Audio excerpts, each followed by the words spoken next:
Welcome once again to Commander by Danon. Today's video was brought to us by Patreon supporter Kikijiki. Huge thanks to Kikijiki and the rest of my Patreon supporters.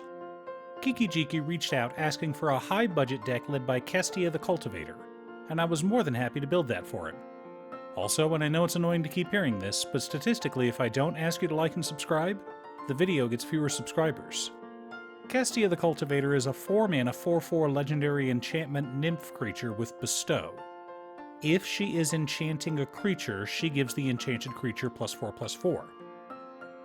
But whether she's an aura or a creature, Kestia draws us a card every time an enchanted creature or an enchantment creature attacks. The two things every commander deck wants to do is ramp and draw cards, and when you have a commander that does one of them, you're on the right track. Now, Kikijiki asks that the deck have no budget. When a lot of my patrons ask for a no-budget deck, they mean cards like Force of Will and Fetch Lands are fine to put in the deck. When Kikijiki says it, he means he wants dual lands and other reserve list cards. I know that many of these cards are outside the budget for most of you, and that's fine. There are cheaper replacements that you can run. But before we get to our deck list, a quick word from our sponsor, Ultimate Guard. The Return to Earth Boulder series is unique in that they are made almost entirely of renewable resources rather than plastic. And lately, Ultimate Guard has been printing these not just in solid colors, but with artist prints, like this new Squaros series. As part of a set, you can call upon all the Ninja Turtles to protect your commander decks, like this one, featuring Leonardo. Pick yours up today at your local game store, or order it on Amazon. Link down below. In order to build a functional commander deck, you need lots of different pieces, which is why I try to rely on my handy-dandy checklist. 50 mana sources, usually split between 37 lands and 13 pieces of ramp, 10 pieces of card advantage, 8 to 10 pieces of spot removal, 2 to 3 board wipes, 2 pieces of graveyard hate, and 1 sudden I win card. Oh, one more quick announcement before we get started. I'm currently streaming with my son over on Musings by Danon as well as Twitch. It'll mostly be Final Fantasy XIV, but you're more than welcome to pop in and talk about Commander. Honestly, about half my streams are talking about manga, anime, or Commander. Our land base consists of Command Tower, Exotic Orchard, Windswept Heath, Flooded Strand, Misty Rainforest, Verdant Catacombs, Arid Mesa, Scalding Tarn, Spara's Headquarters, Savannah, Tundra, Tropical Island, Temple Garden, Hallowed Fountain, Breeding Pool, Bountiful Promenade, Sea of Clouds, Rejuvenating Springs, Overgrown Farmland, Deserted Beach, Dreamroot Cascade, Yavimaya Cradle of Growth, Sarah's Sanctum, Hall of Heliod's Generosity, Scavenger Grounds, 4 forests, 3 plains, and 3 islands. I know, just replace the expensive duels with the Surveil lands from Murders at Karloff Manor. For Mana Ramp, we're running Karametra, God of Harvests, Krufix, God of Horizons, Nylea Keen-Eyed, Sanctum Weaver, Inquisitive Glimmer, Fertile Ground, Wild Growth, Dryad of the Elysian Grove, Smothering Tithe, Overgrowth, Nyxbloom Ancient, Soul Ring, Omniscience, and Altar of the Pantheon. Let's see how many of you can guess the theme of this deck.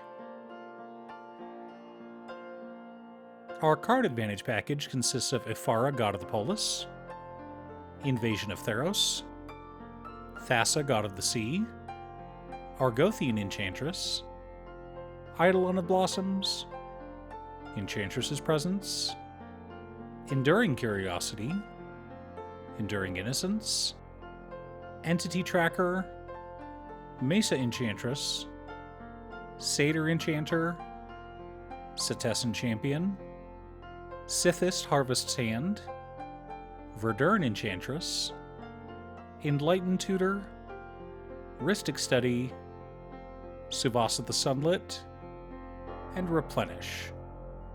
Lots of ways to dig through our deck and even reanimate all of our cards as needed. For interaction and spot removal, we're running Darksteel Mutation, Imprisoned in the Moon, Kenrith's Transformation, Swords to Plowshares, Path to Exile, Aura of Silence, Heroic Intervention, Teferi's Protection, Dovin's Veto, Mana Drain, Beast Within, Dawn's Truce, Return to Nature, Decree of Silence, and Song of the Dryads. Lots of ways to keep our opponents in line. Our board wipes consist of Winds of Wrath, Cyclonic Rift, and Farewell. Gotta keep our opponents in line somehow. The core of our deck consists of Heliod, God of the Sun, Heliod Suncrowned, Heliod the Radiant Dawn, Nylea, God of the Hunt, Thassa Deep Dwelling, Daxos, Blessed by the Sun, Renata, Called to the Hunt, Archon of Sun's Grace, Ajani's Chosen, Sigil of the Empty Throne, and Calyx, Guided by Fate. Supporting our plan, we're also running Caliphate, Beloved of the Sea, Freed from the Real, Sterling Grove, and Destiny Spinner. Gotta keep our cards protected somehow. Now that we have our deck list, let's compare it to our checklist. 49 mana sources, but between 35 lands and 14 pieces of ramp. A little light, but we'll be fine because we also have 19 pieces of card advantage counting our commander. 15 pieces of interaction, 3 board wipes, 2 pieces of graveyard hate in Scavenger Grounds and Return to Nature, 1 Sudden I Win card in Replenish. Though, to be honest, our deck should be winning via the gods. Not that the gods have a lot of synergy in this deck, of course, but we're not going for full-on CEDH. Rather, we're going for an army of creatures that attack and draw us cards, while also being indestructible. The rest of our deck is there to enable our devotions so that they become creatures. The nice thing about having a bunch of indestructible creatures is that we can leave our counter magic open for the board wipes that will actually hurt us, like Farewell or Cyclonic Rift. Hitting one of those with a mana drain and starting our next main phase off with a bunch of colorless mana is always nice. Now, I know that some of you were wondering why I included a bunch of high-value cards in the deck. First of all, Kiki-Jiki, like me, has been playing for a long time. I remember back in the day when Shivan Dragon was worth more than a dual land. No, I'm not joking. Once upon a time, I gave 3 Gaia's Cradles to a friend of mine. This was over 20 years ago, and at the time, they were worth about $3 each. Of course, I had no idea that they'd one day be worth almost $1,000 each. Regardless, there are cheaper cards you could run, such as Brilliant Restoration instead of Replenish, or a Plains instead of a Sarah's Sanctum, or the Surveil lands instead of the original duels, or Counterspell instead of Mana Drain. All of these are viable options that would allow you to build the deck for a much more reasonable price. Do you have a Gods deck? Who's your commander? Leave a comment below. Thanks for tuning in. Once again, a huge shout out to my editor Cutestuff. I couldn't make these videos without her. If you'd like to hire her to edit your own videos, she can be reached at cutestuff.edits@gmail.com. Link is down below. If you're looking for ways to support the channel directly, you can head on over to patreon.com/Danon. You can have a video made or just ask for help building or tuning a deck list. I also wanted to give a quick shout out to all my patrons: Waffles, Jiraiya, Danny, Muffins, Marcus, Brett, Roxy, Alex, Borgie, Nazwin, Conga, Aaron, Chris, Robert, Austin, William Pye, Kazaris, Booksu, Patrick, Travis, Naffy, Noodle, Tiz, Art, Kiki-Jiki, Gabriel, and Richard. You guys are awesome. I post new Commander Deck videos every weekday, so be sure to subscribe and ring the bell to be notified of new videos. Again, thanks for watching, and I'll see you all again next time on Commander by Danon.